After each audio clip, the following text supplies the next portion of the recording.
Hey guys, welcome back to some more AFK Arena. Today we're over on the YouTube account, and it is finally time again for the Abyssal Expedition. That is right, guys. The Vault of Time is up. Now you can go in here, you can run the boss trials, you can use whatever heroes you want to really test some stuff out. But I'm going to go over a couple different guides. But first of all, if you're new to the Abyssal Expedition, guys, we have a couple basic guides over in the guide section. Now there are two ways to do this one, guys. One is casual and then one is honorable. Now casual, you kind of get placed into an RNG battle. Most of the time with the casuals, if you're looking to put time and effort into the Abyssal Expedition, it is not worth it for majority of players. And you'll also see when you go to the honorable enrollment, you do get some bonus diamonds. It does cost you some diamonds, but overall, guys, the rewards are a little bit better when you do the comparison between what you get and what you get in honorable. Now, honorable means, again, a little bit more time and effort, a little bit more of a commitment, because you do have the players putting out 3,000 diamonds to go in here and actually play this game mode. That is the reason why we did both ways. Now, looking here, participants, we have everyone in our guild so far. 16 of us are already in the honorable. I'm going to do the same, guys. So casual, you can go in here. As you can see, we have none. Honorable, we are in 16. Honorable, it says right there, harder difficulty, better rewards. But overall, guys, the Abyssal Expedition is not super hard if you're coming in here and you're farming on probably a regular basis. What I mean by that is probably logging in at least twice a day for probably 10-15 minutes. Use a little bit of your stamina, do your hits, do a little bit of advancement. Overall, this game mode does have 70 different players in there. I believe that is still the caveat, but you also stack relics. So even as having a newer free-to-play account, we went in here, we did honorable, we got all the rewards. It's relatively easy, again, when you're building out your relics. So I'm going to go ahead, I'm going to enroll for honorable enrollment. There we go. And it says we cannot be canceled. That is right, guys, once you're in honorable. But again, if you're looking at an AFK Arena and you're looking to get the full rewards, go in there honorable. Even if a couple of the heavier or the larger players have to carry you through honorable, the chances of players actually going through and playing this game mode is much higher when it comes to honorable. So guys, I'm going to hop over, I'm going to pull up a couple different guides that are over on Discord and Reddit, try to put some information together so we can get into this Vault of Time. All right, guys, I'm going to drop out the camera for these ones. That way you can see this is actually a first guide that is over. It is from the Chinese server, so you can see there are a couple different variations in here. So first one is the Lord Warrior. You can see the card pool that they utilized in here, and I like the names that they put in here.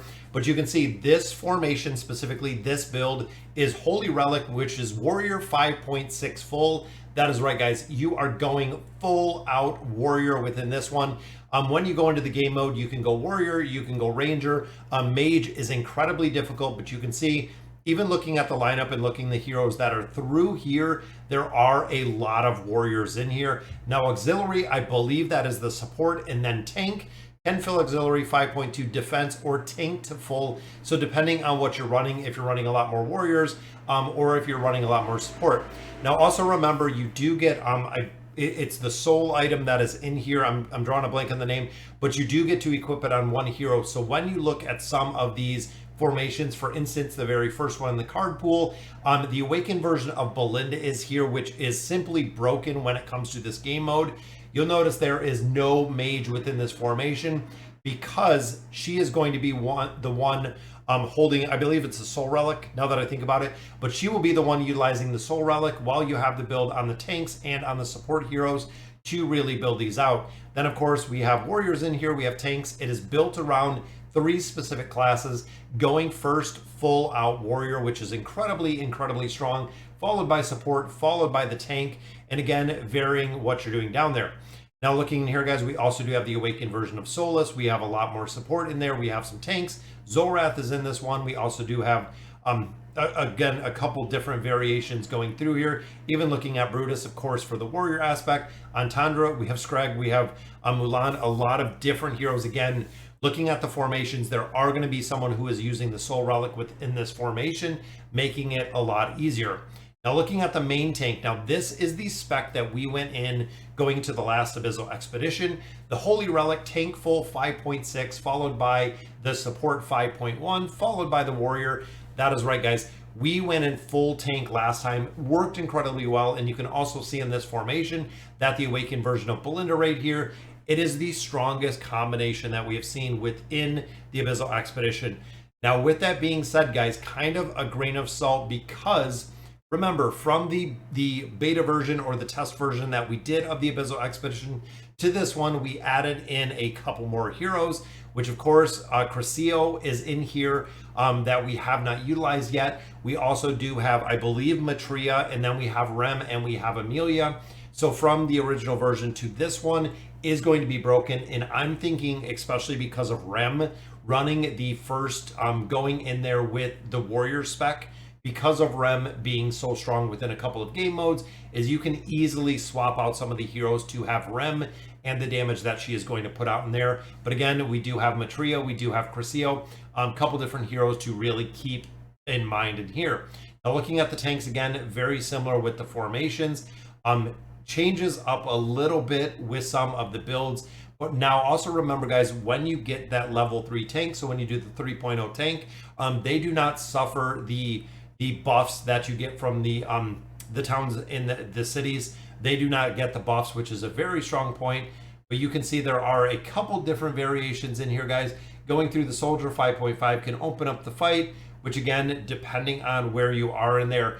Now, there are a few solo ones or ones that can kind of go together. So reserve single and double card to fill out the pool. So you can see, guys, there are a couple combinations in here of cards you can use, or heroes. They call them cards. I believe it's just the heroes.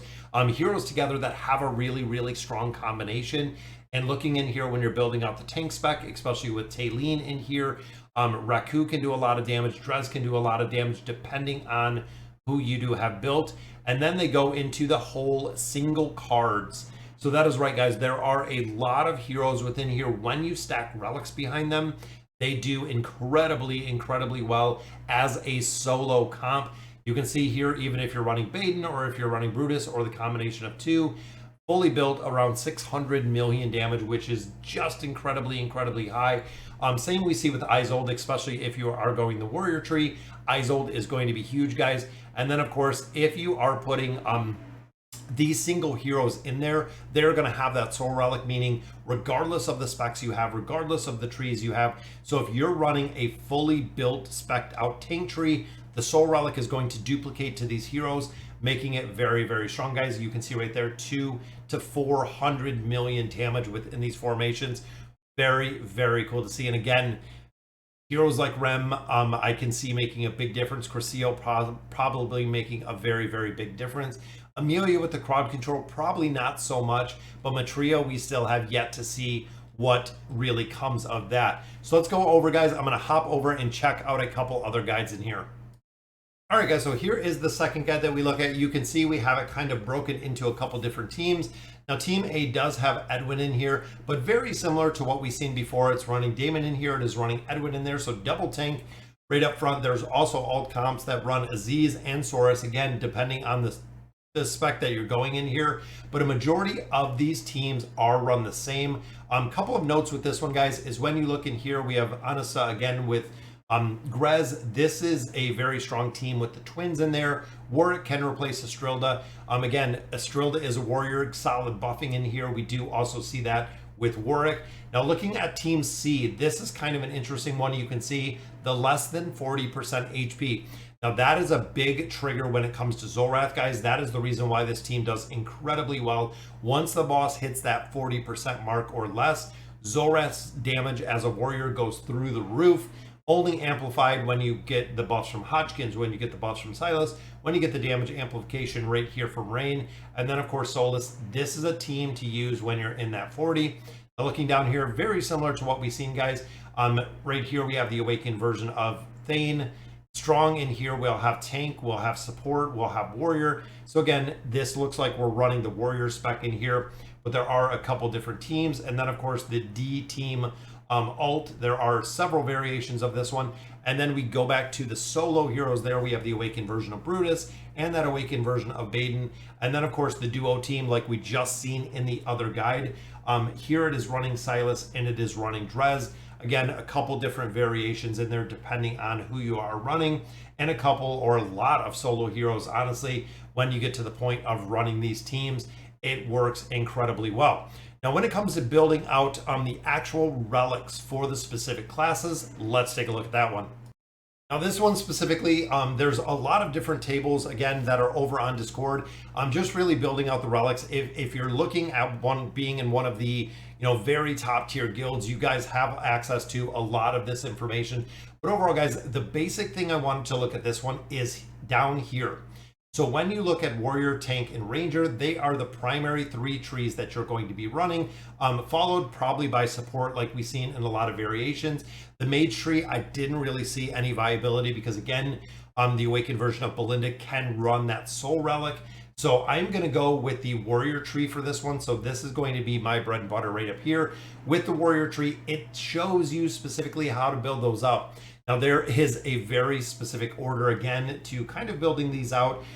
You can see with the warrior tree, warrior has been probably the strongest versus the tank, but you can see there are different numbers in here. So even if you're just running, let's say, straight tank, you can go 1, 5, 6, 7, 8, 9, just kind of building those out. And this is based on what the relics provide within this game mode. So again, really changing it out a little bit or building it up a little bit different depending on who you're building. Now, when you go into the Abyssal Expedition, guys, first thing you want to do is put in your very, very strongest teams, like we've said before. So once you do get those solid teams in there, the strongest teams that are in there, once you utilize and use all the stamina within those teams, that is when you're going to swap in your class specific teams. So at that point, I would swap in probably my warriors at that point, because they are going to be the ones that I'm going to be making progression that is going to be carrying me through those game modes. Now, again, all the relics have values and they have sell modes, stuff of that. Also the utilization on it. If you're not one of the top tier guilds, if you're just going in there to pick up all the loot, which a lot of them are, if you're not going to be in the top, I believe, 100 to get the avatar frame, it is really, really cool. And, the more kind of time and effort you put into this game mode, the more return you're going to see, the better it's going to come out. But it is really cool, guys. This is a game mode. This is season 9, I believe, at this point. But it is a game mode that is a lot of fun. Again, it doesn't have to take a ton of time and effort to really be successful in this game mode. You can go through, even with casual play, even if you're going with the honorable enrollment, it is relatively easy to get through, get all the rewards out of there, which you don't want to go casual, again, because you don't want to miss out on some of the rewards that this game mode does offer. All right, guys, so that'll do it for today's video. Let me know in the comments what you guys think. And as always, thank you guys for watching.